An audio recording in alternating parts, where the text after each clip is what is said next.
What the sages of Nimisharanya saw about the souls of Kali Yuga. In the sacred forest of Nimisharanya, thousands of saintly sages gathered under the leadership of Sonaka Rishi. Their concern was not merely for themselves. They were deeply concerned about the future condition of humanity, especially the souls who would take birth in Kali Yuga. Knowing that the age of Kali would be filled with suffering, confusion, and spiritual forgetfulness, they asked Sutta Goswami to reveal the ultimate welfare activity for the people of the sage. They saw a dark future. The sages understood that Kali Yuga would be an age unlike previous ages. They foresaw that people would become short-lived, spiritually lazy, unfortunate, constantly disturbed, easily misled, attached to temporary pleasures, forgetful of their eternal relationship with Krishna. This concern is expressed in the opening chapter of the Srimad Bhagavatam 1.1.10. People in this age are short-lived, quarrelsome, lazy, misguided, unlucky, and above all, always disturbed. The sages were not criticizing humanity. They were compassionately describing the symptoms of an age dominated by ignorance and distraction. They saw souls trapped by material illusion. The sages understood that countless souls would spend their entire lives absorbed in eating, sleeping, mating, defending, pursuing wealth, seeking prestige, bodily identification. Without spiritual knowledge, people would mistakenly think, I am this body. My family is everything.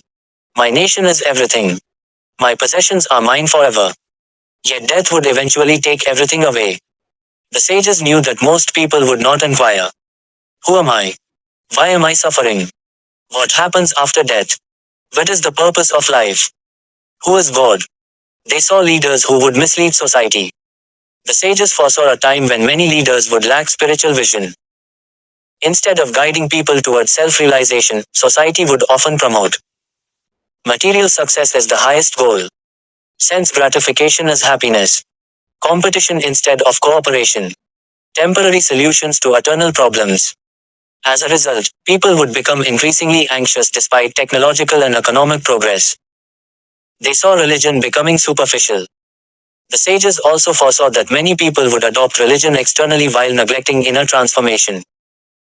There would be sectarian quarrels, hypocrisy, pride, commercialization of spirituality, lack of genuine surrender to God. Many would wear the dress of religion but remain attached to selfish desires. They saw minds filled with noise. One of the great characteristics of Kali Yuga is mental disturbance. The sages understood that future generations would struggle with restlessness, anxiety, anger, lust, envy, greed, fear. The mind would become a battlefield. People would search everywhere for peace while carrying the source of their suffering within their own hearts. Yet they also saw great hope. The sages did not gather merely to discuss problems. They wanted to find the cure. After examining all scriptures and all processes, the conclusion given in the Bhagavatam is that the greatest blessing of Kali Yuga is the chanting of the holy names of Krishna. The sages understood that although Kali Yuga is filled with faults, it possesses one extraordinary advantage. By chanting the holy names of the Lord, one can attain liberation and pure love of God. The special mercy of Kali Yuga. In previous ages severe austerities were required. But the sages learned that in Kali Yuga the Lord has invested his full spiritual potency in his holy names. Even souls who are fallen, confused, weak, addicted, spiritually inexperienced, can gradually become purified through sincere hearing and chanting. This is why the message later propagated by Sri Chaitanya Mahaprabhu is considered the great gift for the sage. The great question of the sages. The central concern of the sages was, what is the supreme good for all humanity? Not how to become rich. Not how to become famous. Not how to live comfortably. But how conditioned souls can be freed from repeated birth and death and revive their forgotten relationship with Krishna. Their message to us today. If the sages of Nimisharanya could see the modern world, they would not be surprised by depression, addiction, family breakdown, endless distractions, spiritual confusion. They saw these tendencies thousands of years ago.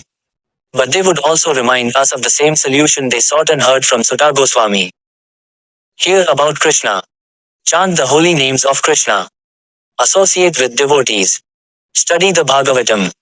Live a life of service. The sages saw the disease of Kali Yuga. More importantly, they preserved the medicine. Their gift to future generations is the eternal message of the Srimad Bhagavatam, which guides bewildered souls back to their original position as loving servants of Krishna. Hare Krishna.